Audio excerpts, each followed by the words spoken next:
नमस्कार दोस्तों, exams exclusive में आपका बहुत बहुत स्वागत है। और जैसा कि आप जानते हैं, यह हमारी क्लास नंबर 51 है, जिसमें हम पढ़ेंगे एंडोक्राइन ग्लैंड का part number second. Part first में हमने कवर किया था पिट्यूटरी ग्लैंड, थायराइड ग्लैंड और पैराथायराइड ग्लैंड। उसके अलावा कुछ बेसिक थे एंडोक्राइन सिस्टम के, यू कैन से, और एंडोक्राइन ग्लैंड के बारे में हमने जाना था कि ये बेसिकली होती क्या है ना। आज के इस लेसन में हम पढ़ेंगे एड्रिनल, पैनक्रियाज और गोनेड्स। ओके। लेसन शुरू करने से पहले दो छोटे छोटे क्वेश्चन। आपने थायराइड भी सुना होगा, है ना, और पैराथायराइड भी सुना होगा, PARATHYROID। अब ये कौन कौन से हार्मोन रिलीज करते हैं, और अगर उनकी हाइपोसिक्रेशन होती है या हाइपर सिक्रेशन होती है तो कौन कौन से डिजीज कोज करेंगे। ओके, ये आपको कमेंट्स के द्वारा बताना है, और इनके आंसर जो है वो मैं आपको लेसन के लास्ट में प्रोवाइड करूंगा। फ्रेंड्स, डिस्क्रिप्शन बॉक्स में एक छोटा सा लिंक दिया हुआ है, bit.ly/ZOOLOZYREZ,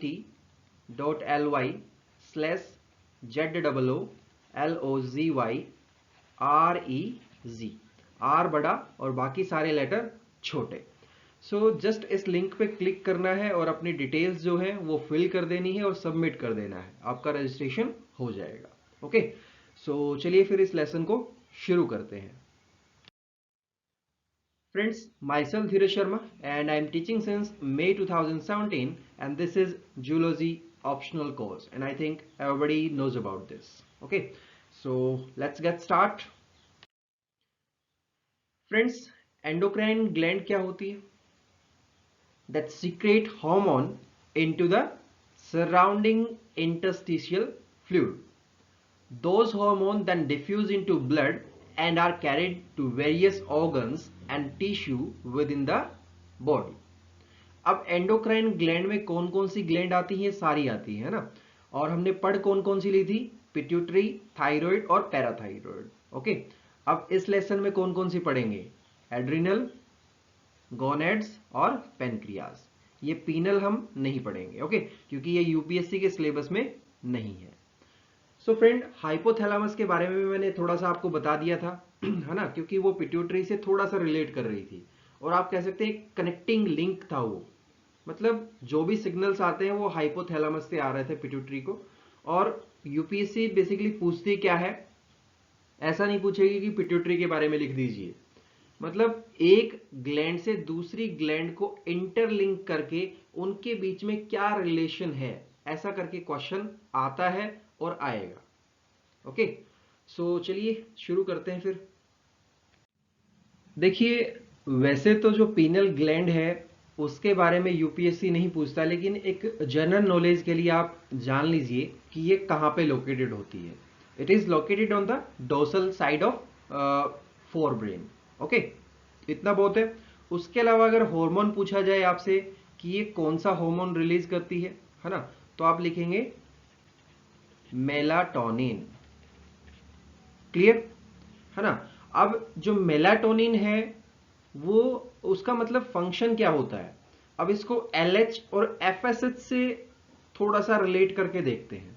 friends, melatonin hormone delays puberty in human by opposing the action of LH and FSH, hence affects the menstrual cycle and working of gonads. Clear?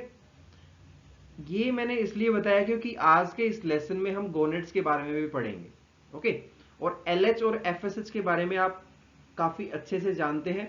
इन दोनों का जो फुल फॉर्म है वो भी मैंने आपको पिछले वाले लेसन के अंदर बताया था। Okay, so friend, you can say melatonin plays a very important role in regulation of 24 hours rhythm of our body. 24 hours means diurnal. Clear? अब जो 24 घंटे की हमारे पास जो साइकिल है उसको मेंटेन करने में हेल्प करता है मेलाटोनिन हार्मोन। क्लियर? इसी लेसन के अंदर एक हम पढ़ेंगे इमरजेंसी हार्मोन। कौन सी ग्लैंड सीक्रेट करती है और हम उसको इमरजेंसी हार्मोन बोलते क्यों हैं। क्लियर। और एक टर्म आएगी 3F, fight, fright and flight. Clear. So वो भी क्लियर करेंगे। तो चलिए, पहली जो ग्लैंड है वो आती है हमारे पास adrenal gland. So friend, adrenal gland के बारे में अगर बेसिकली हम कहें, सो इसके दो पार्ट होते हैं, एड्रिनल कॉर्टेक्स और adrenal medulla. And these are paired glands located at the anterior part of the kidney, है ना। and each kidney has an adrenal gland on top of it। आप ये देख रहे हैं यहाँ पे, ये नीचे किडनी है और ये टॉप पे क्या है, adrenal gland. and friends, each adrenal gland is composed of two types of tissue, that is adrenal medulla and adrenal cortex।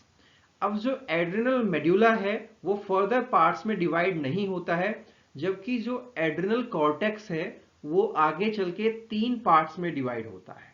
Okay, so the adrenal medulla is located at the centre and adrenal cortex lies outside the adrenal medulla.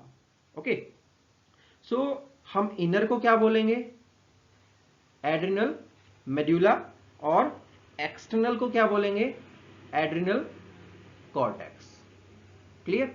अब adrenal cortex के 3 part बताए।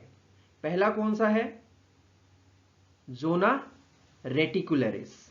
Okay, सो zona reticularis जो है वो कौन सा part होगा, inner part होगा, यानी कि ये वाला, इसको फर्स्ट से डिनोट कर लीजिए। और मिडल पार्ट को हम क्या बोलेंगे, जोना फेसिकुलेटा। ओके, ये हो गया हमारा सेकेंड। और थर्ड ये आउटर वाला आ जाता है, जिसको हम क्या बोलेंगे, जोना ग्लोमेरुलोसा। क्लियर, हो गए 3 पार्ट, है ना। अब कौन सा पार्ट किसकी फॉर्मेशन करता है और किसके अंदर कौन सा जो हार्मोन है वो रिलीज होगा। अब देखिए, यहां पे जो एड्रिनल कॉर्टेक्स है वो लगभग 20 स्टीरॉयड हार्मोन्स को सीक्रेट करता है। क्लियर। अब जो 20 स्टीरॉयड हार्मोन्स सीक्रेट होते हैं, सो उनको हम कॉमनली बोल सकते हैं कॉर्टिकल स्टीरॉयड।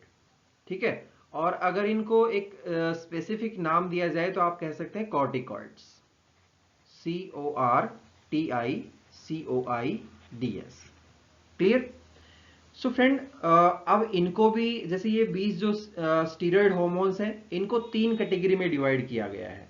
पहला कौन सा है, मिनरल कॉर्टिकॉइड्स, दूसरा ग्लूकोकॉर्टिकॉइड्स, और तीसरा क्या है, गोनेडोकॉर्टिकॉइड्स। क्लियर।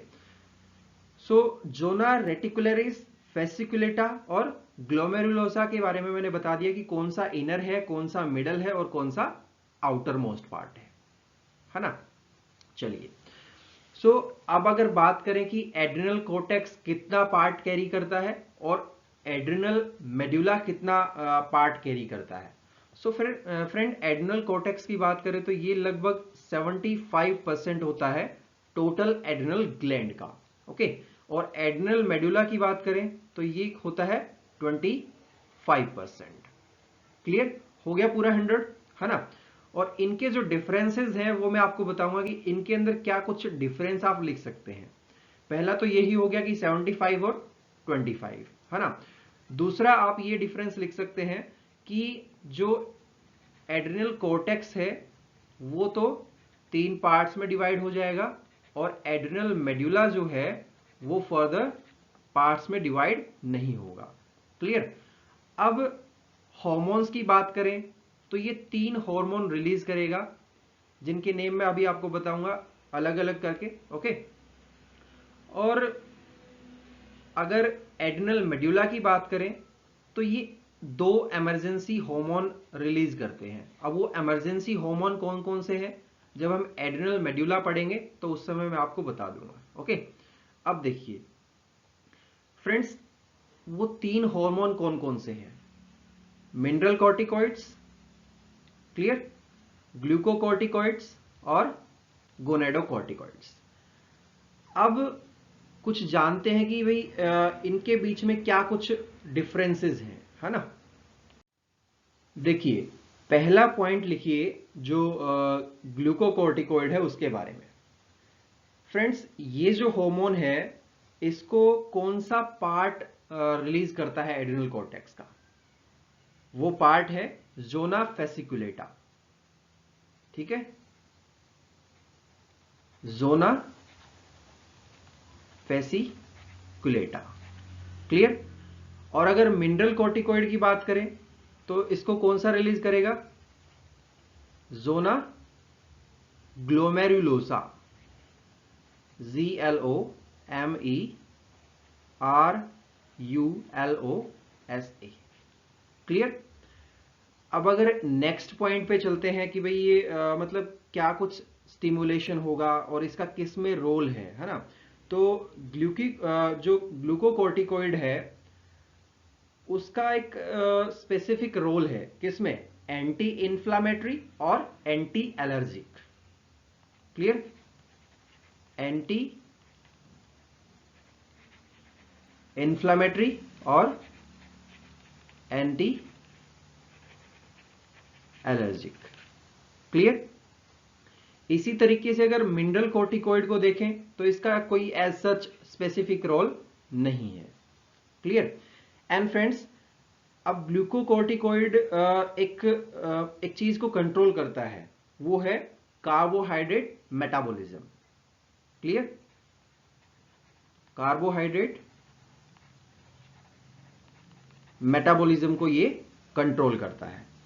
और अगर इसी तरीके से मिनरल कॉर्टिकॉइड को देखा जाए तो ये कंट्रोल करेगा electrolyte and water balance of body.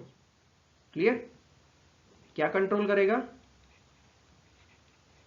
Electrolyte and water balance. Okay, clear. Okay friends, जो ग्लूकोकॉर्टिकॉइड है वो किसको स्टिमुलेट करेगा और मिनरल कॉर्टिकॉइड किसको स्टिमुलेट करेगा?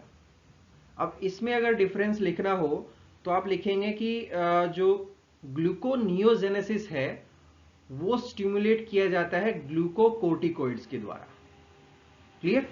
GLUCONEOGENESIS, gluconeogenesis. क्लियर। और इसी तरीके से अगर बात करें मिनरल कॉर्टिकॉइड की तो वो Na+ का रीएब्जॉर्प्शन एंड K+ का एक्सक्रीशन, इनको स्टिमुलेट करेगा। क्लियर। इसका तो रीएब्जॉर्प्शन और K+ का एक्सक्रीशन, इनको स्टिमुलेट करेगा। समझ में आ गया, है ना। अब देखिए किसका टारगेट टिश्यू क्या होता है। मिनरल कॉर्टिकॉइड का एक टारगेट टिश्यू होता है, सो उसका नेम क्या होगा? किडनी। ओके। और अगर ग्लूकोकॉर्टिकॉइड की बात करें सो इसका भी एक टारगेट टिश्यू है जिसको आप कहेंगे लीवर। और अगर इनके मेन हार्मोन की बात की जाए तो वो कौन से होंगे इनके अंदर? पहला है मिनरल कॉर्टिकॉइड, सो इसमें होगा एल्डोस्टेरोन, ALDOSTERONE, एल्डोस्टेरोन। और अगर ग्लूकोकॉर्टिकॉइड की बात करें तो इसके अंदर कॉर्टिसोल हो जाएगा मेनली। क्लियर। और कॉर्टिसोल के बारे में मैं आपको बताऊंगा कि होता क्या है। कॉर्टिसोल लिख लीजिए। इसके अलावा दो नेम और याद रखिएगा, कॉर्टिसोन और कॉर्टिकोस्टेरोन। क्लियर। अब कॉर्टिसोल क्या होता है?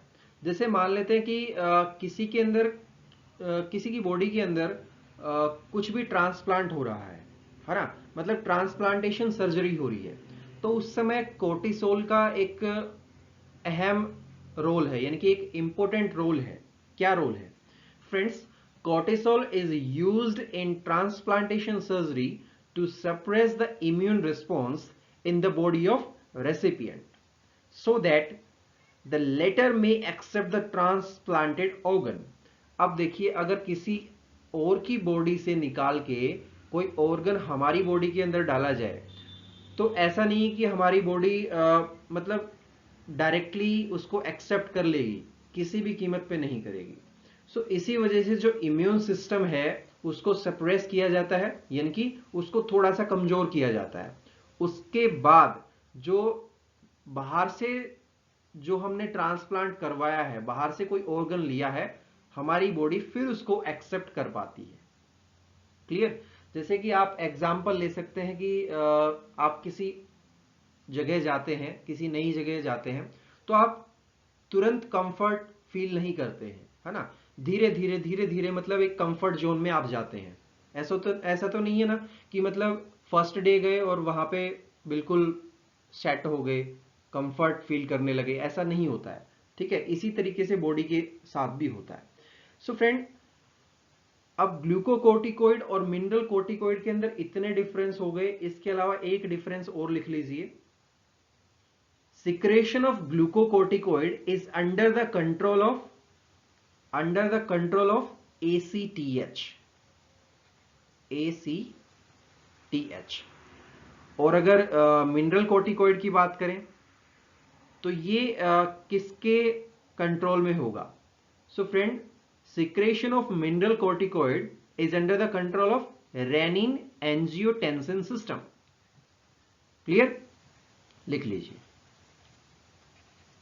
RENIN, renin angiotensin, ANGIOTENSIN, angiotensin system. Okay, clear? अब बचता है हमारे पास ग्लूकोकोर्टिकोइड। क्लियर? सो ग्लूकोकोर्टिकोइड तो डिस्कस हो गया। गोनेडोकोर्टिकोइड बचता है, जिसको हम बोलते हैं सेक्स कोर्टिकोइड्स। ओके, इसका एक कॉमन नेम है ये,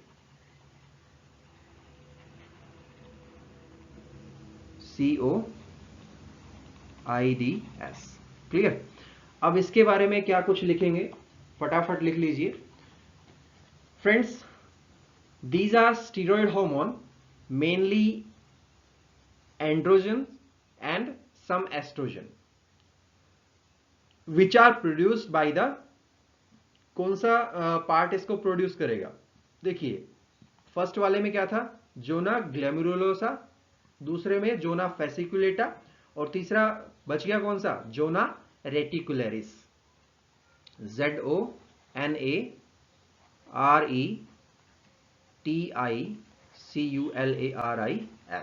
clear? Zona reticularis. So friend, these hormones are produced in small amount, and these androgenic steroids play an important role in growth of axial hairs, pubic hair and facial hair during the puberty. And these hormones are connected with the development of external sexual characters. Is it clear? तीनों part clear हो गए adrenal cortex के, है ना। और अब हमारे पास बचता है एड्रिनल मेड्यूला। ओके, तो चलिए वो डिस्कस करते हैं। फ्रेंड्स, आपने जान लिया कि एड्रिनल कोर्टेक्स कितना था, 75%, और ये है 25%। सो ये जो पार्ट है एड्रिनल ग्लैंड का, ये फर्दर डिवाइड नहीं होगा, है ना। और इसके अंदर दो इमरजेंसी हार्मोन सीक्रेट होते हैं। कौन कौन से? एपिनेफ्रिन और नोर एपिनेफ्रिन। इसका दूसरा नेम भी है, मतलब इन दोनों के एक एक और नेम है, और इन दोनों को कंबाइन करके हम बोलते हैं, क्या बोलते हैं? कैटेकोलामाइंस। क्लियर? चलिए friends, adrenal medulla is the internal or inner part of the adrenal gland, and it releases two hormones called epinephrine and norepinephrine. These are also called as emergency hormone. So epinephrine को हम जानते हैं किस नाम से? Adrenaline. Clear? लिख लीजिए, ADRENALINA, adrenaline. और नोरेपिनेफ्रिन को हम क्या बोलेंगे? कोई आइडिया है इसके बारे में? नोर एपिनेफ्रिन को हम बोलेंगे नोर एड्रेनलिन, है ना? इसके अलावा तो कोई नाम हो ही नहीं सकता। चलिए लिख लीजिए, नोर, ADRENALIN। Clear friends? अब अगर इन दोनों को कंबाइन करके बोलना हो तो क्या बोलेंगे? इन दोनों को कंबाइन करके आप बोल सकते हैं commonly called as catecholamine, CATECHOLAMINES।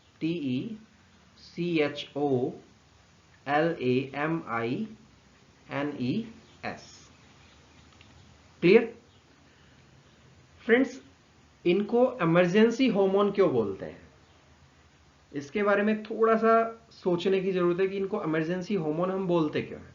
Friends, these two hormones are released during stress of any kind or emergency situation and therefore are called as the emergency hormone।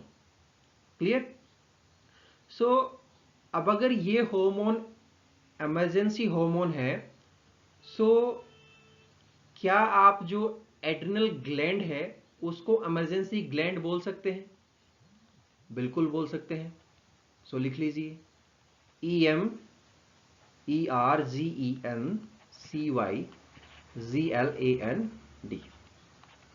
Clear? Okay friends, एक term आप देख रहे हैं 3F। अब ये hormone कुछ ऐसा है कि आपकी बॉडी को इस तरीके से प्रिपेयर करेगा इमरजेंसी सिचुएशन के अंदर, फ्लाइट, फ्राइट और फाइट। क्लियर? तीनों सिचुएशन आपके सामने रहेंगी, मतलब आप किस तरीके से रिएक्ट करते हैं वो आपकी बॉडी के ऊपर डिपेंड करता है। Okay, so these hormone also prepare the body during the flight, fright and fight, hence are called as 3F। Clear friends? अब अगर इनके कुछ बात करें कि इनके फंक्शन क्या है, बेसिक है ना, सो किस तरीके से ये हमारी बॉडी को प्रिपेयर करेंगे इन तीनों चीजों के लिए, फ्लाइट, फ्राइट और फाइट के लिए। ओके, तीनों मतलब एक रिदमिक वर्ड्स लगते हैं। Clear? So these hormone haves to increase the heart beat. Clear? और you can say basically that increase the heart beat, the strength of heart contraction and the rate of respiration, and they increase the sweating, piloerection, alertness and pupillary dilation। so what is piloerection? जैसे कि हम देखते हैं कि कोई भी ऐसी situation आती है जो इंस्टेंट होती है, उसके अंदर हम बोलते हैं कि हमारे रोंगटे खड़े हो गए, है ना, so that's called the piloerection। Okay, raising of hairs.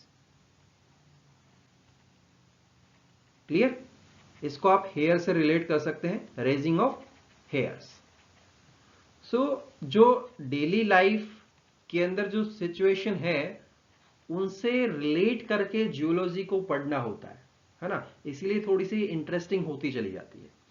So friend, अब जो दोनों को मिला के हमने क्या बोला था, कैटेकोलामाइन, है ना, एपिनेफ्रिन और नोर एपिनेफ्रिन को मिला के। So these also stimulate the breakdown of glycogen that resulting in an increased concentration of glucose in blood। Clear? And friends, in addition they also stimulate the breakdown of lipids and protein। Clear? अब देखिए, जो epinephrine है और नोर epinephrine है उसके जो target tissue है वो कौन से होते हैं वो बता देता हूं मैं आपको। ओके, सो इनके टारगेट टिश्यू होते हैं just as skeletal muscle. Clear? SM लिख लीजिए, स्केलेटल मसल और कार्डियक मसल। ओके, इसके अलावा स्मूथ मसल्स, इसके अलावा ब्लड वेसल कह सकते हैं और फैट सेल्स कह सकते हैं। ठीक है, blood vessel and fat cells. Clear? दोनों के यही टारगेट टिश्यू होंगे। ओके, अब अगर सिंपल वर्ड्स में कहा जाए एड्रेनलिन या फिर एपिनेफ्रिन के बारे में, that stimulate elevation of blood glucose by converting liver glycogen to glucose and rise in blood pressure, acceleration of rate and force of heartbeat, है ना, and constriction of skin and visceral smooth muscles capillaries and dilation of arterioles, you can say arterioles of the heart and skeletal system, and increase in breakdown of lipids, increase in oxygen consumption, erection of hair, that's called piloerection. Okay, and you can say dilation of pupils, initiating stress responses. Clear? So these are functions of epinephrine. अब जो नोर epinephrine या कह सकते हैं noradrenaline, that stimulate reaction similar to those produced by the adrenaline, है ना। तो ये इसका मतलब साथी है ना, साथ साथ काम करते हैं। क्लियर? सो दोनों पार्ट क्लियर हो गए, एड्रेनल कॉर्टेक्स भी और एड्रेनल मेडुला भी। और अब अगर आपसे डिफरेंस पूछ लिया जाए तो आप डेफिनेटली लिख पाएंगे और बड़ी आसानी से लिख पाएंगे। ओके, 75-25 उसके 3 पार्ट और एड्रेनल मेडुला का कोई भी पार्ट नहीं, ठीक है। और जो एड्रेनल कॉर्टेक्स है उसका एक एक reason that separate out the hormone, mineral corticoid, glucocorticoid and sex corticoids. Clear? और एड्रेनल मेडुला के अंदर इमरजेंसी हार्मोन होते हैं 2, नोर एड्रेनलिन और एड्रेनलिन। क्लियर? सो यही था एड्रेनल ग्लैंड के अंदर, और आपको काफी अच्छे से समझ में आ गया होगा, है ना। तो चलिए अब पढ़ते हैं पेनक्रियाज के बारे में, और इसी लेसन के अंदर आपको मैकेनिज्म भी बताऊंगा कि कैसे हार्मोन वर्क करता है। क्लियर? एक एग्जाम्पल हम लेंगे गोइटर का। उसके अलावा दो जो बेसिक मैकेनिज्म है जो एनसीईआरटी की बुक से ली गई है वो भी मैं आपको यहाँ पे डिस्कस करके पूरा समझाऊंगा। ओके, सो चलिए अभी पेनक्रियाज डिस्कस करते हैं। सो अब हमारे पास आता है पेनक्रियाज। फ्रेंड्स, ये एक ऐसी ग्लैंड है जो एक्सोक्राइन भी है और एंडोक्राइन भी है। कुछ पार्ट एक्सोक्राइन, कुछ part endocrine. Clear? So friend, pancreas is a composite gland, or you can say heterocrine gland, and it act as exocrine and endocrine gland. Clear? So the endocrine part of the pancreas consists of 1 million patches of cells located around the blood capillary, जिसको हम क्या बोलेंगे? Islets of Langerhans, ISLETS, islets of Langerhans, LANGERHANS। इसको आप short में लिख लीजिए, IOL लिख लेते हैं, ठीक है, IOL।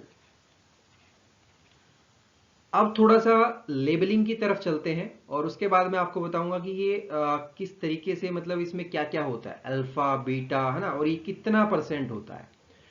सो फर्स्ट पार्ट है हमारे पास एकिनस, ACINUS। ये फ्रेंड्स एक्सोक्राइन पार्ट है। क्लियर? एक्सो। ओके, सो ये हम यहां पर डिस्कस नहीं करेंगे, है ना। उसके बाद हमारे पास आता है आइलेट ऑफ लैंगरहैंस, यानी कि IOL में लिख देता हूं, ठीक है, IOL। ये हमारे पास एंडोक्राइन पार्ट है, एंडो। अब इसी के 2 पार्ट हैं, अल्फा सेल्स और बीटा सेल्स। क्लियर? वो भी लिख लीजिए। सो ये तो है अल्फा सेल्स और ये है बीटा सेल्स। क्लियर, है ना। अब ये जो 2 बच गई, ये कौन कौन से हैं? एक तो है ब्लड वेसल, BV लिख लीजिए, और ये है क्या? डक्ट। क्लियर, लेबलिंग कंप्लीट है ना। अब देखिए फ्रेंड्स, जो आइलेट ऑफ लैंगरहैन है, it constitute only you can say 1 to 2% of pancreatic tissue. Clear? It is just about 1 to 2%. Clear? Okay. So friend, the two main type of the cell in the islet of Langerhans are called alpha cell and beta cell, which produce endocrine secretion. Clear. अब देखिए, एक शब्द हमने पढ़ा था शुरुआत में कि ग्लूकोनियोजेनेसिस होता क्या है ना। कौन सी वाली ग्लैंड के अंदर पढ़ा था? एड्रिनल ग्लैंड के अंदर। सो उसके बारे में थोड़ा सा पढ़ते हैं कि ग्लूकोनियोजेनेसिस एक्चुअली है क्या। GLUCONIOGENESIS,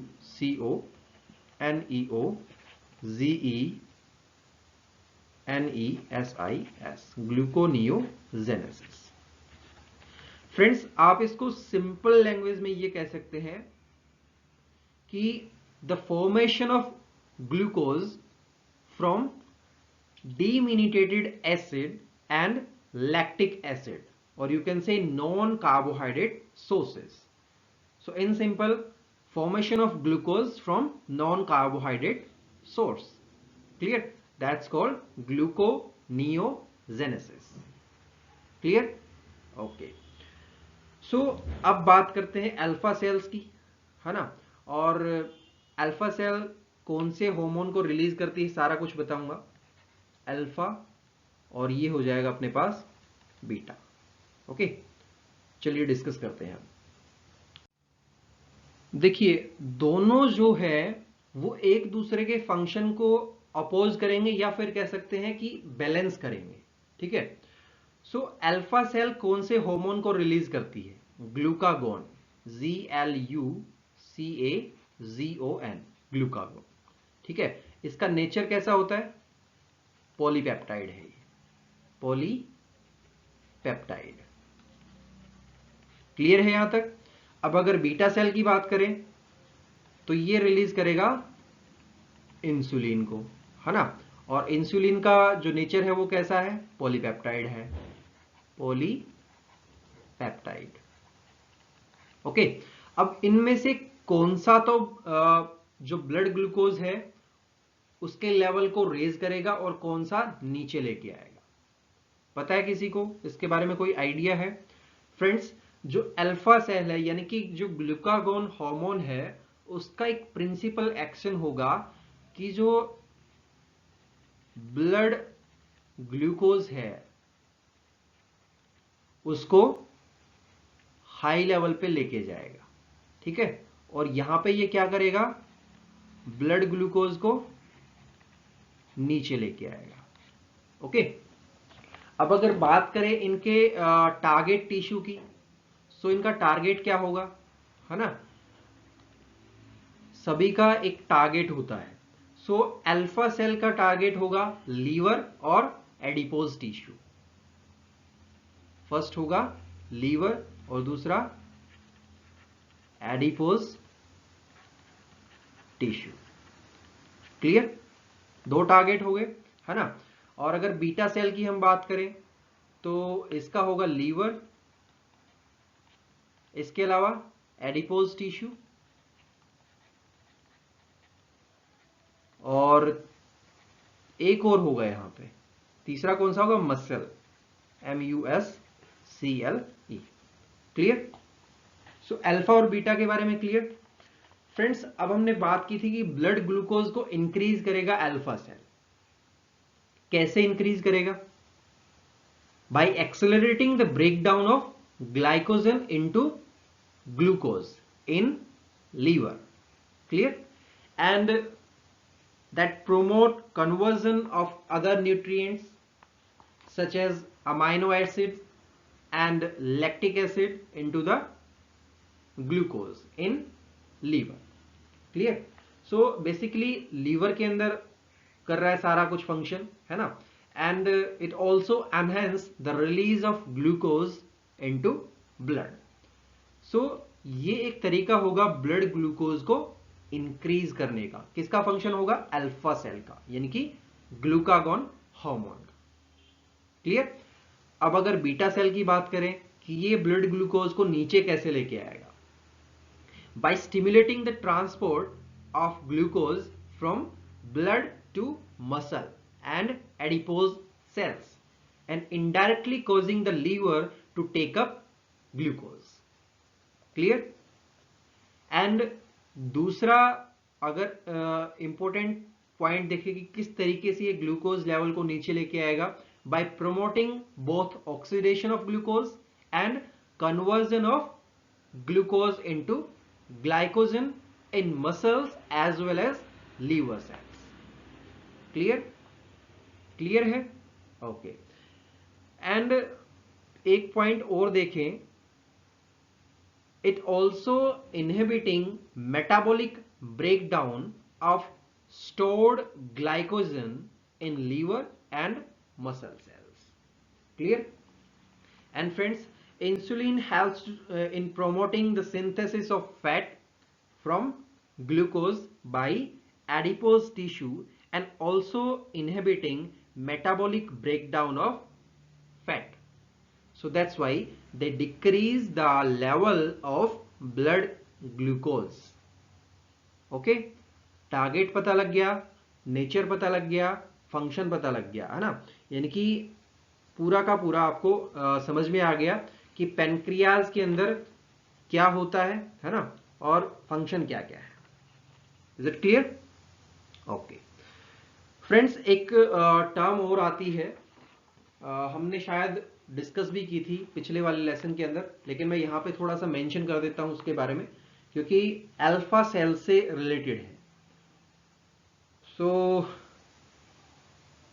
वो टर्म है हाइपरग्लाइसेमिक हार्मोन. हम ग्लूकागोन को ही दूसरे नाम से जानते हैं, हाइपरग्लाइसेमिक हार्मोन.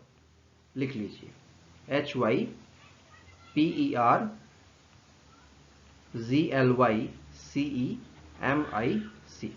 हाइपरग्लाइसेमिक. अब इसको हाइपरग्लाइसेमिक हम बोलेंगे क्यों? फ्रेंड्स, एक चीज देखिए कि आप एक चीज समझिए कि जो ग्लूकागोन है वो एक चीज को और रिड्यूस करता है, that also reduce cellular glucose uptake and its utilisation. So इसीलिए हम ग्लूकागोन को हाइपरग्लाइसेमिक हार्मोन बोलते हैं. अब जो ग्लूकागोन है उसको हमने हाइपरग्लाइसेमिक हार्मोन क्यों बोला? Because it also lead to hyperglycemia. Clear? अब जो टर्म हमने पढ़ी थी ग्लूकोनियोजेनेसिस, क्लियर? इसमें क्या था? Formation of glucose from deaminated acids and lactic acid, और you can say non carbohydrate source. ये किसको लीड करेगा? हाइपरग्लाइसेमिया को. ठीक है? Hyper GLYCEMIA.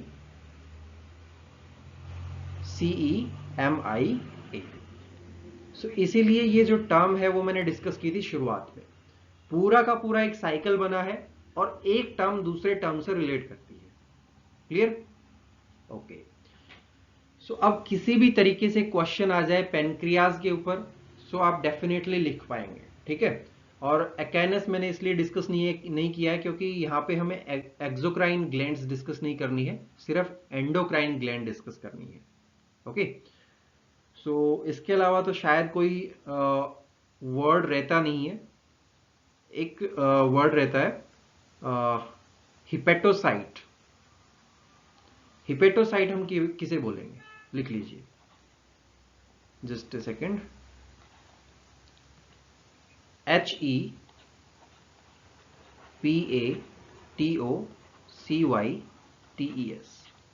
हिपेटोसाइट्स हम किसको बोलेंगे? फ्रेंड्स, आपको पता है कि जो ग्लूकागोन है वो लीवर सेल पे भी एक्ट करता है और मेनली एक्ट लीवर सेल पे ही करता है ना। वहीं से जो ग्लूकोज ब्लड ग्लूकोज लेवल है उसको इंक्रीज करता है ना। सो हिपेटोसाइट्स हम लीवर सेल्स को ही बोलते हैं। क्लियर क्लियर ओके फ्रेंड्स, अब एक शब्द आता है ग्लाइको जीनोलाइसिस। ग्लाइकोजीनोलाइसिस लिख लीजिए, GLYCOGENOLYSIS, glycogenolysis. Glycogenolysis means conversion of stored glycogen into glucose। Clear? अब समझ में आया ग्लाइकोजीनोलाइसिस और ग्लाइकोनियोजेनेसिस में क्या डिफरेंस है। ओके चलो अच्छी बात है। तो चलिए अब चलते हैं हम नेक्स्ट पे। सो फ्रेंड, अब हमारे पास आता है गोनेड्स, और गोनेड्स में हम दो पार्ट में डिस्कस करेंगे, फर्स्ट टेस्टिस और दूसरा ओवरीज। ओके सो टेस्टिस की जो लोकेशन है वो आपको पता है, a pair of testis is present in the scrotal sac located outside the abdominal cavity. Clear? और मेल में प्रेजेंट होता है। ओके अब इसके दो पार्ट हैं, जैसे कि लेबलिंग में आप देख रहे हैं सेमिनिफेरस ट्यूब्यूल्स, वो तो हैं ये। क्लियर? और उसके अलावा लेडिग सेल्स। सो लेडिग सेल का दूसरा नाम भी है इंटरस्टिशियल सेल्स। क्लियर? लिख लीजिए, इंटरस्टिशियल सेल्स। क्लियर? सो अब डिस्कशन शुरू करते हैं, और बेसिकली आप ये जान लीजिए कि हार्मोन कौन सा रिलीज होगा, है ना। सो यहां पे हार्मोन रिलीज होगा कौन सा? टेस्टोस्टेरोन। लिख लीजिए, TESTOSTERONE।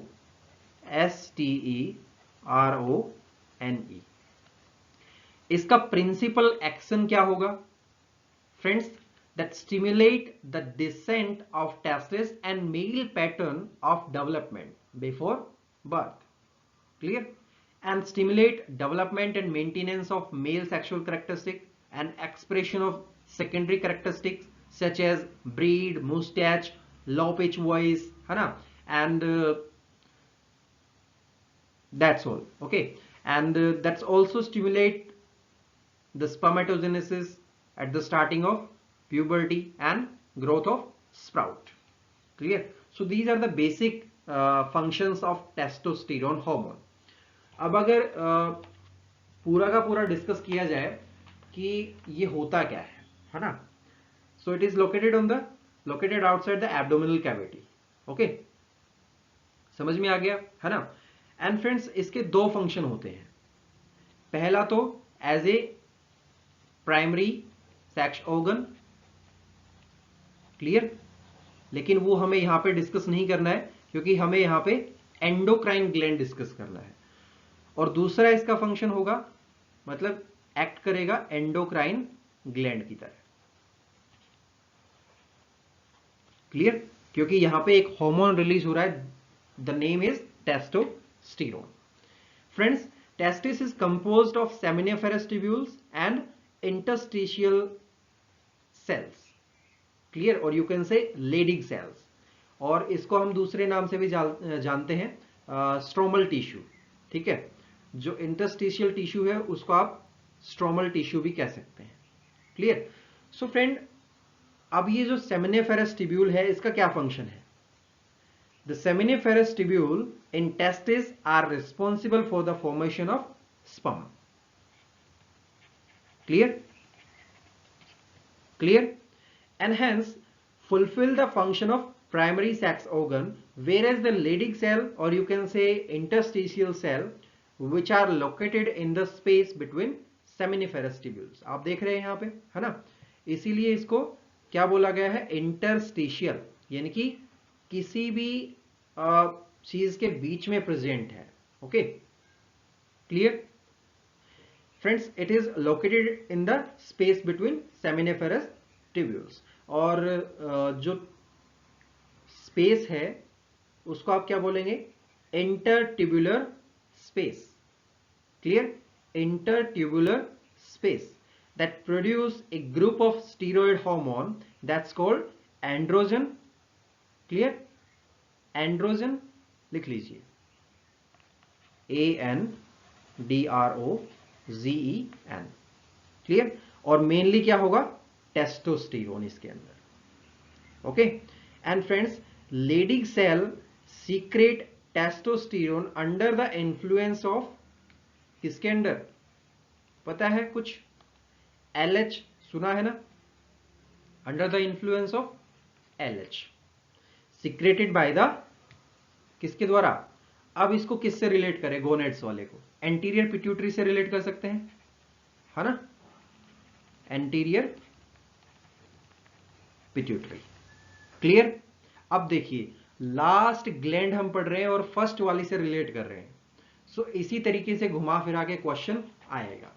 ओके अब फ्रेंड्स, जो एंड्रोजन है और उसके अंदर मेनली हम बात करें टेस्टोस्टेरोन की, सो वो किस चीज को स्टिमुलेट करेगा? बेसिक तो मैंने आपको बता दिया कि हाँ, ये मतलब जो कैरेक्टरिस्टिक है, मतलब कैसे ये डिफरेंशिएट करता है मेल और फीमेल को, बेसिकली आप ये जान लीजिए। ओके अगर आपको लिखना है एग्जाम के अंदर, सो जस्ट इस तरीके से लिखेंगे, that regulate the development, maturation and function of male accessory sex organ like epididymis, Vasa difference, seminal vesicle, prostate gland and urethra, etc. Clear? And that regulate the development of male pattern of external genital before birth, that stimulate muscle growth, that stimulate growth of sexual characters, that is secondary sexual characters. Okay, so यहाँ पे कौन कौन से होंगे? जैसे कि facial hairs हो गए, एक्सिलरी हेयर्स हो गए, है ना, लो पिच ऑफ वॉइस हो गई, एग्रेसिवनेस हो गया। एंड फ्रेंड्स, ये किस पे एक्ट करेगा? CNS पे। Clear? Central nervous system, and influence the male sexual behaviour. Clear? और क्या कुछ लिख सकते हैं? That stimulate the process of spermatogenesis, है ना, spermatogenesis, formation of the sperm after the puberty. Clear? Or you can say starting of the puberty. And these hormones produce anabolic effect on protein and carbohydrate metabolism. अब जो anabolic है, इसका मतलब synthesis. Clear? Synthesis नहीं, synthetic. Just a second,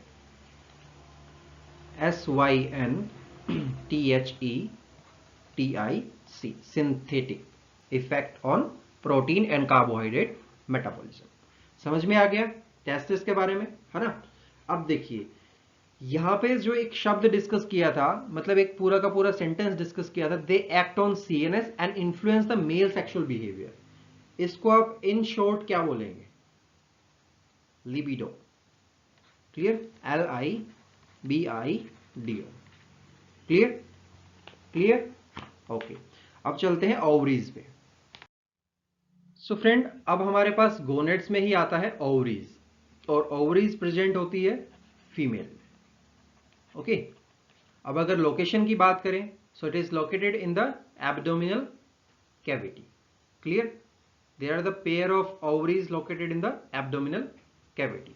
and friends, as you know, जिस तरीके से testis के दो वर्क थे, यानी कि दो फंक्शन थे, सो उसी तरीके से ओवरीज के भी दो फंक्शन हैं। पहला तो प्राइमरी सेक्स ऑर्गन, और दूसरा एंडोक्राइन ग्लैंड। क्लियर? अब देखिए, जो एज ए अगर प्राइमरी सेक्स ऑर्गन का आप एग्जाम्पल लेते हैं, सो एक जो ओवरी है, एक ओवम प्रोड्यूस करती है during each menstrual cycle, so that is the function of primary sex organ, as a primary sex organ. Okay अब इसके अलावा कुछ स्टीरॉयड हार्मोन भी रिलीज करती है, जैसे कि एस्ट्रोजन और प्रोजेस्टेरोन। क्लियर? सो ओवरी जो है, इसके दो बेसिक पार्ट हैं, मतलब दो मेन कंपोनेंट है। जिसे आप कह सकते हैं ओवेरियन फॉलिकल और स्ट्रोमल टिश्यू। क्लियर। सो अब जो ओवेरियन फॉलिकल है जिसको आप कह सकते हैं ग्राफियन फॉलिकल, ओके, और दूसरा हो गया कॉर्पस ल्यूटियम। इन दोनों में डिफरेंस क्या है फ्रेंड्स? जो एस्ट्रोजन है उसे कौन रिलीज करेगा? मतलब आप ये जान लीजिए कि ग्राफियन फॉलिकल जो है वो कौन सा हार्मोन रिलीज करेगी? एस्ट्रोजन। क्लियर। और अगर कॉर्पस ल्यूटियम की मैं बात करूं तो यहां पे एस्ट्रोजन और दूसरा प्रोजेस्टेरोन भी। वो कंडीशन पे डिपेंड करेगा। ओके, चलिए अब जानते हैं कि इन दोनों में बेसिकली डिफरेंस क्या है। पहला तो ये समझ में आ गया कि एक तो एक हार्मोन रिलीज कर रहा है और दूसरा दोनों कर रहा है। ओके, सो फ्रेंड अब देखिए, during the ovulation the Graafian follicle rupture and release the egg. Okay, अब आफ्टर ओवुलेशन क्या होगा? Graafian follicle is converted to a structure that's called the corpus luteum. यानी कि आप कह सकते हैं कि जो एम्प्टी ग्राफियन फॉलिकल है वो ही कॉर्पस ल्यूटियम है। Ruptured and empty Graafian follicle is called as the corpus luteum. Clear? Clear? Okay, so basically जो कॉर्पस ल्यूटियम है वो रिलीज करेगा प्रोजेस्टेरोन, लेकिन उसके साथ साथ एस्ट्रोजन भी रिलीज करता है। मेन होगा प्रोजेस्टेरोन, उसके साथ साथ एस्ट्रोजन भी, यानी कि दोनों ही आप लिख सकते हैं। ओके, अब देखिए एस्ट्रोजन और प्रोजेस्टेरोन में अगर डिफरेंस आपको लिखने हो तो क्या लिखेंगे और इनके फंक्शन क्या होंगे, मतलब इनके प्रिंसिपल एक्शन क्या होगा ना। कॉर्पस ल्यूटियम जो मतलब एंडोक्राइन ग्लैंड का जो पार्ट है कॉर्पस ल्यूटियम, और ओवेरियन फॉलिकल और यू कैन से ग्राफियन फॉलिकल, उसके बारे में भी बताऊंगा। ओके, सो पहला आता है estrogen. Friends, estrogen is a female hormone which is secreted by the ovary prior to as well as the after the ovulation. Clear? So ये प्रायर भी रिलीज होगा और आफ्टर भी। क्लियर? लेकिन जो प्रोजेस्टेरोन है it is secreted by ovary after ovulation. Clear? After ovulation, OVULATION। Clear? एक तो ये डिफरेंस हो गया। Okay, and friends, estrogen is mainly produced by growing Graafian follicle. Clear? Estrogen किसके द्वारा रिलीज किया जाएगा? मेनली बात कर रहा हूं मैं जो ग्रोइंग ग्राफियन फॉलिकल है, ग्रोइंग ग्राफियन फॉलिकल। ठीक है, और कुछ अमाउंट इसकी कॉर्पस ल्यूटियम भी सीक्रेट करता है, यानी कि प्रोड्यूस कर देता है। ओके, अगर प्रोजेस्टेरोन की बात करें, so progesterone is mainly produced by the ruptured and emptied Graafian follicle, that's called the corpus luteum. Okay, CL लिख देता हूं। क्लियर? इसके अलावा कौन सा जो हार्मोन है वो किसके द्वारा कंट्रोल किया जाता है? एस्ट्रोजन की बात करें तो ये कंट्रोल किया जाता है FSH के द्वारा। ओके, और अगर प्रोजेस्टेरोन की बात करें so it is controlled by the LH। Clear? And friends, estrogen control the appearance and maintenance of secondary sex characters. Clear? लिख लीजिए, सेकेंडरी सेक्स कैरेक्टर्स। और अगर प्रोजेस्टेरोन की बात करें so progesterone controls the growth and maintenance of endometrium of uterus to support the pregnancy. So basic क्या हो गया? Control of growth. क्लियर? अब अगर पूछा जाए कि जो ओवेरियन फॉलिकल है उसका हार्मोन कौन सा? एस्ट्रोजन। मेनली। ओके, और कॉर्पस ल्यूटियम का पूछा जाए तो मेन प्रोजेस्टेरोन और some amount of estrogen is also there. Principal action क्या होगा, क्या होगा प्रिंसिपल एक्शन एस्ट्रोजन का? That stimulate development and maintenance of female sexual character like high pitch female voice and female pattern of body hair distribution at puberty. Okay, and during with gonadotropin hormone of the anterior pituitary gland, they regulate the menstrual cycle. Clear? इसको भी किससे relate कर दिया? Pituitary gland से, और वो भी anterior pituitary gland से। क्लियर? और अगर कॉर्पस ल्यूटियम में बात करें यानी कि progesterone, so that stimulate uterine lining of embryo implantation to maintain pregnancy, और you can say fetal development. Clear? And that prepare the mammary gland for lactation and regulate oogenesis. लिख लीजिए oogenesis। इसके अलावा लैक्टेशन, ओके, और इसके अलावा क्या था? फीटल डेवलपमेंट, FOETELDEVPT,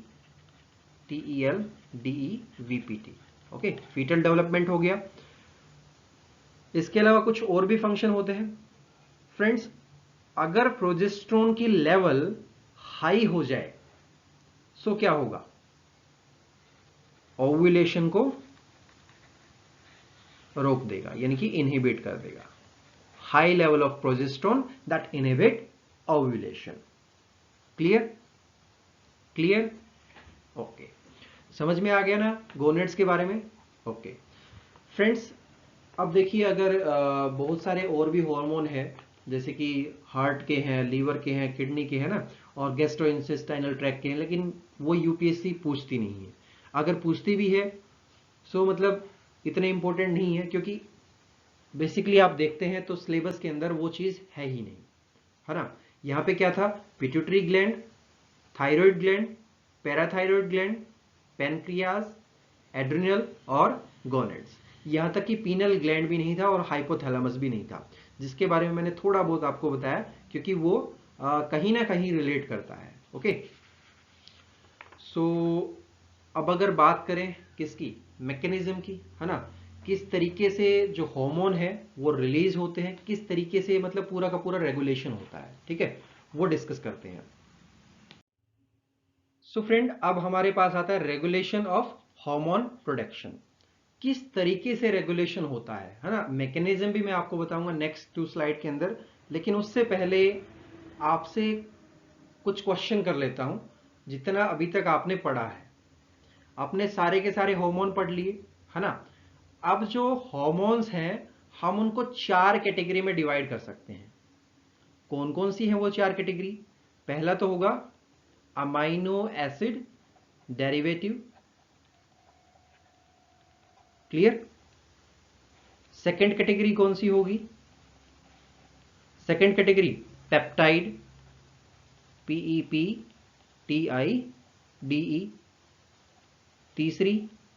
तीसरी होगी प्रोटीन, PROTEIN। और चौथा क्या होगा? स्टीरॉइड। क्लियर? STEROID। अब ये जो 4 कैटेगरी हैं, इनके अंदर कौन कौन से हार्मोन आते हैं उनके नेम आपको लिख के कमेंट्स के द्वारा मुझे बताने हैं। क्लियर? सो ये हो गया छोटा सा वर्क आपके लिए कि आपने अभी तक कितना समझा इस लेसन के अंदर और पिछले वाले लेसन के अंदर, यानी कि पार्ट फर्स्ट के अंदर। सो अब बात करते हैं कि किस तरीके से रेगुलेट होता है ना, क्योंकि किसी भी चीज का रेगुलेशन जरूरी है। जैसे आप गैस चूल्हे के अंदर भी देखते होंगे, वहां पे भी रेगुलेटर होता है ना। अगर किसी चीज को कम या ज्यादा करना है तो रेगुलेटर जरूरी है। फ्रेंड्स, अब आप ये बताइए कि T3 और T4 किस किस को ध्यान है? T3 और T4 आपको पता है कि थायराइड हार्मोन से रिलेटेड है ना। लेकिन होते क्या है? T4 को आप कह सकते हैं टेट्रा आइडोथायरोनिन और T3 को ट्राईआयोडोथायरोनिन। क्लियर? सो अब ये जो रेगुलेशन है हार्मोन प्रोडक्शन का, ये मैं रिलेट करूंगा किससे? गोइटर से। ओके, और आप सभी जानते हैं कि जो हार्मोन प्रोडक्शन है and their release are primarily controlled by the negative feedback. और एक टर्म हमने पढ़ी थी शुरुआत में, होम्योस्टेसिस। होम्योस्टेसिस क्या था? कमेंट्स के द्वारा बताइए friends. In this way the concentration of hormone in blood is maintained within the narrow range. Clear? Within a narrow range. Okay. अब यहां पे एग्जाम्पल ले रहे हैं हम किसका? गोइटर का। So friend, the anterior pituitary signals the thyroid gland to release the thyroid. Clear? To release the thyroid hormone, and that increase the level of these hormone in the blood, then give feedback to the hypothalamus. Hypothalamus और उसके साथ साथ anterior pituitary to inhibit further signalling of the thyroid gland. ये सारा का सारा इस जो डायग्राम है उसके अंदर समझाया गया है। और बेसिकली आप ये कहें कि इस डायग्राम में है क्या फ्रेंड्स? इसके अंदर हो क्या रहा है कि जो एंटीरियर पिट्यूटरी ग्लैंड है, यानी कि जो एंटीरियर पिट्यूटरी है, वो स्टिमुलेट कर रही है किसको? थायराइड ग्लैंड को। किसके लिए? To release the thyroid hormone that's called T3 and T4। Clear? अब अगर और थोड़ा सा जाने कि इसके अंदर हो क्या रहा है, that increase the level of these hormone in the blood result in the feedback of hypothalamus and anterior pituitary to inhibit further signalling of the thyroid gland. Clear? और you can say thyroxine hormone. Clear? So thyroxine हम किसको बोल रहे हैं? T4 को। Okay, और अगर इनको अलग से जाने कि भाई इसका प्रॉपर नेम क्या है, तो वो क्या होगा? चलिए, अब आपके लिए क्वेश्चन है फ्रेंड्स। गोइटर के बारे में 2 लाइन बताता हूं, उसके बाद एक क्वेश्चन पूछूंगा। गोइटर आप सभी को पता है, जिसे हम हिंदी में क्या बोलते हैं? घेंगा, है ना? So goitre a disease caused by the iodine deficiency. Clear? GOITER। Goitre किससे होगा? आयोडीन की डेफिशिएंसी से। क्लियर? सभी को पता है ना? That result in the inability of thyroid gland to form, क्या किस चीज की फॉर्मेशन करेगा? T3 and T4। Okay, so the body typically attempt to compensate by producing greater amount of TSH। अब बॉडी क्या करेगी? क्या करेगी भाई? TSH प्रोड्यूस करेगी इस चीज को कंपनसेट करने के लिए। सो अब क्वेश्चन ये है कि सिम्टम्स क्या होंगे गोइटर कोज होने के? क्लियर? सो आपने सुना था हाइपरथायरॉयडिज्म और हाइपोथायरॉयडिज्म। सीधा मैं आपको आंसर बता देता हूं, कोई पूछ नहीं रहा हूं। ओके, सो इसका बेसिक सिम्टम होगा क्या? Hypothyroidism, hypo THYROIDISM।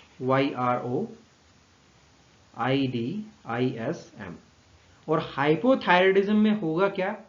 जो वेट है क्या होगा?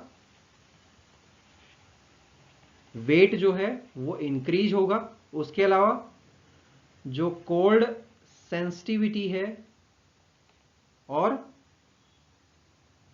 वो भी इंक्रीज होगी, है ना? मतलब आप कोल्ड के प्रति ज्यादा सेंसिटिव हो जाएंगे, जल्दी आपको जुकाम खांसी ये सारी चीज होने लग जाएंगी। इसके अलावा जो मेंटल एक्टिविटी है वो डिक्रीज हो जाएगी। ओके, सो ये होगा गोइटर का आप कह सकते हैं कि सिम्टम्स कह लीजिए। ओके, या फिर इसका एक रिजल्ट कह लीजिए। ओके, कि गोइटर से होगा क्या और हाइपोथायरॉयडिज्म कैसे रिलेट कर रहा है इससे। ओके, इस तरीके से आप समझ सकते हैं इसको। सो फ्रेंड, अब बारी आती है उन क्वेश्चंस की जो हमने शुरुआत में आपसे पूछे थे। ओके, सो ये रेगुलेशन तो आपको समझ में आ गया। इसको हमने रिलेट किया था किससे, गोइटर से।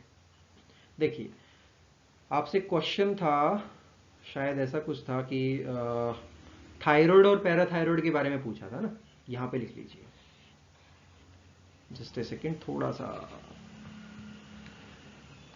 क्या क्वेश्चन था, THYROID, थायराइड जो ग्लैंड है वो कौन सा हार्मोन रिलीज करती है, थायरोक्सिन, THYROXINE, क्लियर। और parathyroid gland, PARA, just a second, फिर से लिख लेते हैं, थोड़ा सा मिसप्लेस हो गया, PARATHYROID,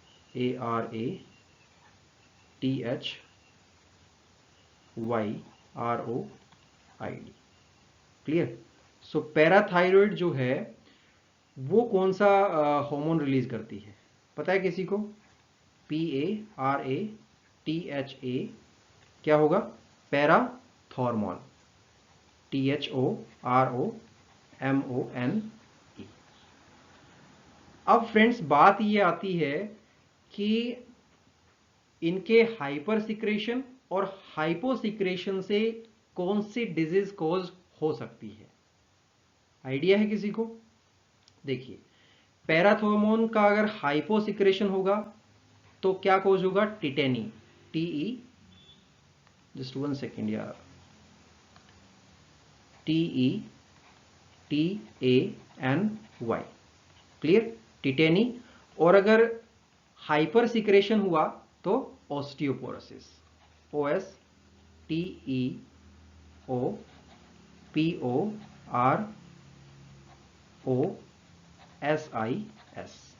क्लियर। और अगर थायरोक्सिन का हाइपोसिक्रेशन हुआ यानी कि कम सीक्रेट हुआ तो क्या होगा, क्या होगा, क्रेटिनिज्म, CRETINISM,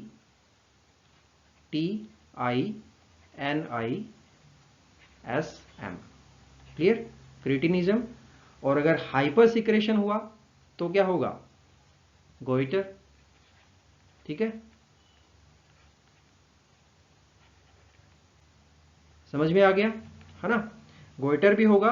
और इसके अलावा अगर आप कह सकते हैं इसको ग्रेव डिजीज, ओके।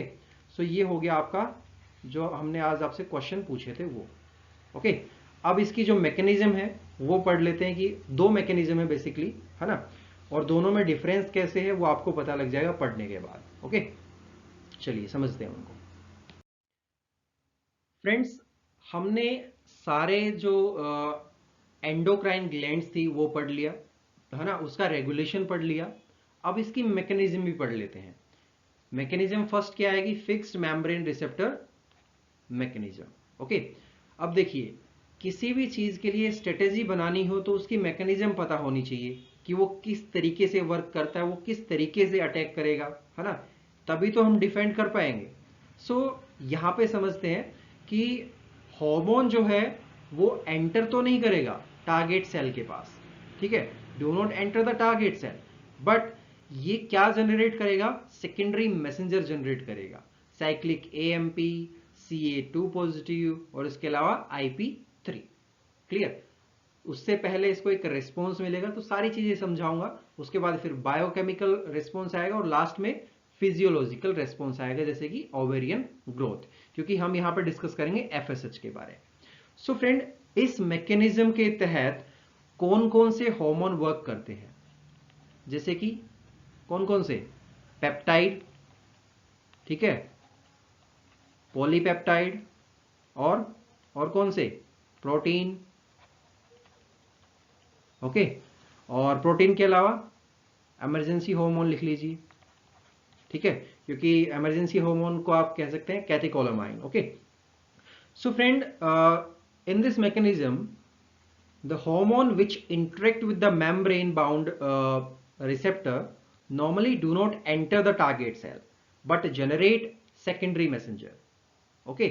and इस मैकेनिज्म के अंदर ये सारे जो हार्मोन है वो वर्क करेंगे, क्लियर।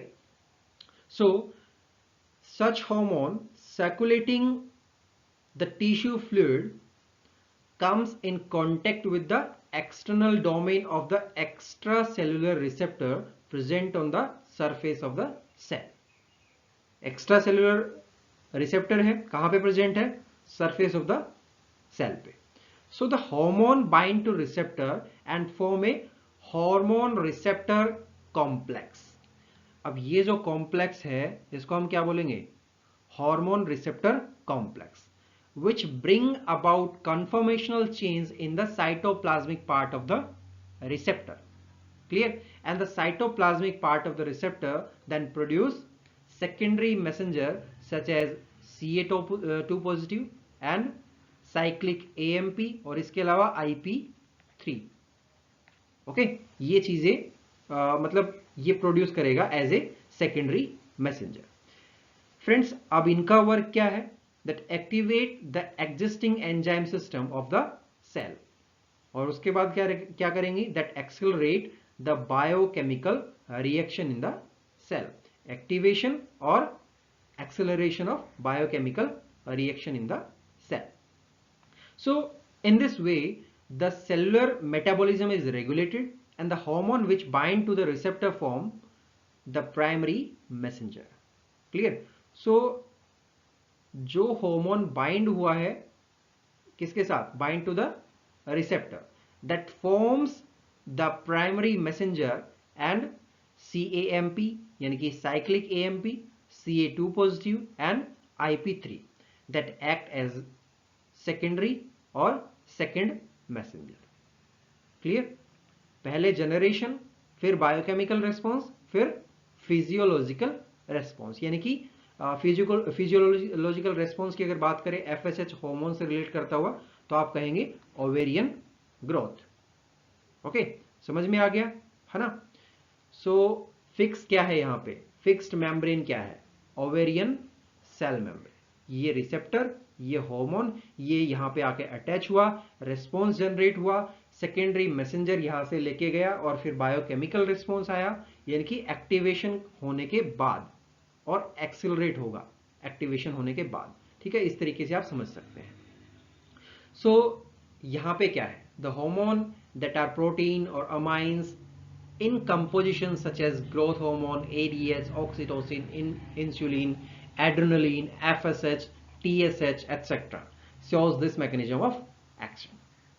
क्लियर? समझ में आ गया कौन कौन से हार्मोन यहां पे होंगे, है ना? सब कुछ क्लियर है? ओके फ्रेंड्स, देखिए इसके अलावा कोई भी चीज नहीं पूछी जाएगी UPSC एग्जाम के अंदर. ठीक है, अगर मैकेनिज्म पूछते हैं तो जस्ट आप ये पॉइंट मेंशन कर सकते हैं. क्लियर? बेसिकली वही है कि कोई भी चीज आएगी, अटैच हो जाएगी, उसके बाद सेकेंडरी मैसेंजर का जनरेशन होगा, फिर एक्टिवेशन होगा, फिर आप कह सकते हैं जो बायोकेमिकल रेस्पॉन्स है वो आएगा एक्सेलरेट होने के बाद, फिर उसके बाद फिजियोलॉजिकल रेस्पॉन्सेज आ जाएंगे. ओके, अब जो अगली मैकेनिज्म है वो डिस्कस कर लेते हैं. ठीक है, वो किससे रिलेट करेगी? जो हार्मोन बच गए हैं उनसे रिलेट करेगी. ठीक है, तो देखते हैं कौन कौन से हैं. फ्रेंड्स, ये है मोबाइल रिसेप्टर मैकेनिज्म, और आप इसमें देख रहे हैं कि जो हार्मोन है वो खुद चल के जा रहा है और यहां पे क्या क्रिएट कर रहा है? Receptor hormone complex. Okay, clear? और ये क्या है? न्यूक्लियस, जीनोम, ये mRNA, प्रोटीन, और ये फिजियोलॉजिकल रेस्पॉन्स आ गया. कौन सा हार्मोन हम ले रहे हैं एज ए एग्जांपल? एस्ट्रोजन. ठीक है, और इसका फिजियोलॉजिकल रेस्पॉन्स क्या आएगा? Tissue growth and differentiation. Clear? So friend, the lipid soluble hormone such as steroid hormone and fatty acid hormone can easily pass through the plasma membrane. समझ में आता है? Hence, they move inside the target without any difficulty. ठीक है, और ये membrane क्या है? Uterine cell membrane. समझ में आता है इतना सभी को, है ना? कोई दिक्कत नहीं है. ये एक NCERT का ही पार्ट है. ओके, ज्यादा मुश्किल नहीं है, बिल्कुल छोटे छोटे पॉइंट हैं और बड़े सिंपल से रखे हुए हैं. Okay, so friend, after entering the cell, और you can say in the cytoplasm, they attach with their specific intracellular receptor. Clear? Is it clear? So steroid hormone कौन कौन से थे? स्टीरॉयड हार्मोन कौन कौन से हैं? जरा एग्जांपल बताइए, मैंने आपसे पहले भी क्वेश्चन पूछा था। स्टीरॉयड हार्मोन और इसके अलावा आयोडोथायरोनिन, ठीक है, आयोडोथायरोनिन हम किसको बोल रहे हैं? T3 और T4, okay, that comes in this category. Okay, so the hormone receptor complex stimulate the regulatory genes present on the chromosome and regulate the gene expression, or you can say chromosome function. Is it clear? So friend, cumulative biochemical action result in physiological and developmental effect. And you know, steroid hormone are slower but long lasting in response as compared to the lipid insoluble hormone. समझ में आता है ना? अब देखिए यहाँ पे अगर स्पेसिफिकली नाम लिया जाए, मतलब स्टीरॉयड हार्मोन और आयोडोथायरोनिन ना कह के स्पेसिफिकली अगर नाम लिया जाए तो क्या होगा? टेस्टोस्टेरोन, प्रोजेस्टेरोन, एस्ट्रोजन, कॉर्टिसोल, है ना, थायरोक्सिन। और कॉर्टिसोल के बारे में मैंने आपको बताया था कि अगर कुछ भी ट्रांसप्लांट करवाते हैं हम अपनी बॉडी के अंदर तो वो इतना इजी नहीं है कि अब हमारी बॉडी तुरंत उसको एक्सेप्ट कर ले। नहीं, हमें जो इम्यून सिस्टम है उसको थोड़ा सा सप्रेस करना पड़ेगा, यानी कि कमजोर करना पड़ेगा, उसके बाद ही एक्सेप्ट कर पाएगा। Okay, so friend, some hormones have their receptor localised inside the nucleus and the hormone receptor complex are carried inside the nucleus, है ना। So that's the basic mechanism behind this mobile receptor mechanism. So the hormone receptor complex initiate transcription of the DNA to form specific mRNA. आप देख रहे हैं ये सारा कुछ, है ना। उसके बाद प्रोटीन, जो प्रोटीन है उसका सिंथेसिस होगा in the cytoplasm, okay, and the protein cause biochemical changes in the cell, और बायोकेमिकल चेंज हुआ तो उसके बाद फाइनली क्या होगा? फिजियोलॉजिकल रेस्पॉन्स हमारे पास आएगा। ओके, सो जैसे प्रोजेस्टेरोन का हम एग्जांपल लेते हैं, यहाँ पे तो एस्ट्रोजन का दिखाया हुआ है हमने, है ना, यानी कि एनसीईआरटी में यही था जो डायग्राम था। अगर प्रोजेस्टेरोन का हम एग्जांपल लेते हैं तो हमने एक चीज बताया था कि अगर प्रोजेस्टेरोन ज्यादा मात्रा में मतलब हाइपर सिक्रेशन हो जाए इसका तो क्या होगा? ओव्यूलेशन स्टॉप हो जाएगा, है ना। सो फाइनली फिजियोलॉजिकल रिस्पॉन्स निकल के आया। अब उससे क्या होगा? देखिए, प्रोजेस्टेरोन का एक और मतलब जो मोटिव है वो होता है क्या? लैक्टेशन होता है ना, ओव्यूलेशन होता है। लेकिन अगर किसी भी चीज की अति होती है ना तो मतलब उसके फिर नुकसान देखने को आपको मिलते हैं। ओके, सो मैंने आपसे एक क्वेश्चन भी पूछा है इसी लेसन के अंदर, एक का तो मैंने आंसर दे दिया है जो मैंने आपसे शुरुआत में पूछे थे, है ना। शुरुआत में पूछे थे, क्या पूछा था? थायराइड और पैराथायराइड कौन से हार्मोन सिक्रेट करते हैं, और अगर वो हार्मोन ज्यादा मात्रा में सिक्रेट होते हैं तो कौन सी डिजीज होगी, कम मात्रा में सिक्रेट होते हैं तो कौन सी डिजीज होगी। उसका आंसर मैंने कर दिया। उसके अलावा क्वेश्चन पूछा था कि जो हार्मोन है वो हमने पढ़ लिए पूरे, है ना, क्योंकि सभी की सभी ग्लैंड कंप्लीट हो गई, तो हम इसको 4 कैटेगरी में डिवाइड कर लेते हैं। तो 4 कैटेगरी कौन कौन सी है वो मैंने आपसे पूछा, तो अब वो आपको कमेंट्स के द्वारा मुझे बताना है, ठीक है। सो फ्रेंड, आप सभी को समझ में आ गया होगा कि एंडोक्राइन सिस्टम क्या है, हार्मोन क्या है ना। और अगर न्यूक्लियाई की बात करें तो न्यूक्लियाई क्या होता है, पता है किसी को?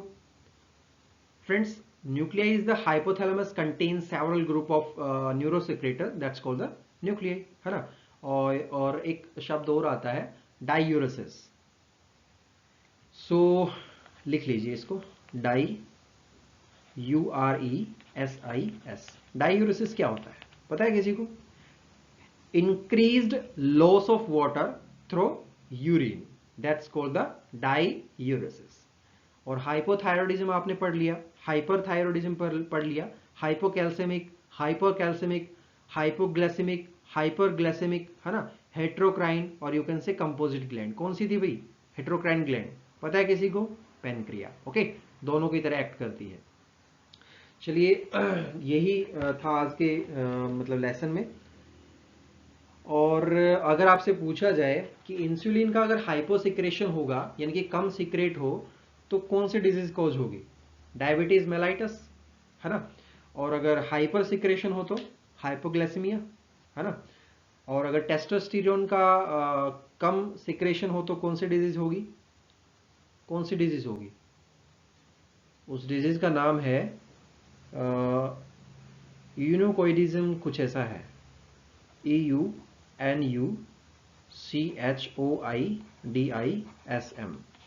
सो फ्रेंड, अब अगर कहीं से भी क्वेश्चन आ जाता है ना यूपीएससी के अंदर, तो मुझे विश्वास है कि आप नहीं छोड़ के आएंगे, ओके। और काफ़ी अच्छा आंसर करके भी आएंगे, क्योंकि देखिए ये जो लेसन है ना, मतलब लगभग 80 मिनट से ऊपर चला गया, यानी कि 1 घंटे 20 मिनट हो गए इसको। और उम्मीद है कि आप सभी को अच्छा भी लगा होगा, सब कुछ समझ में आ गया होगा। So that's all from this lesson. Thanks for watching this. Thank you very much and have an awesome day.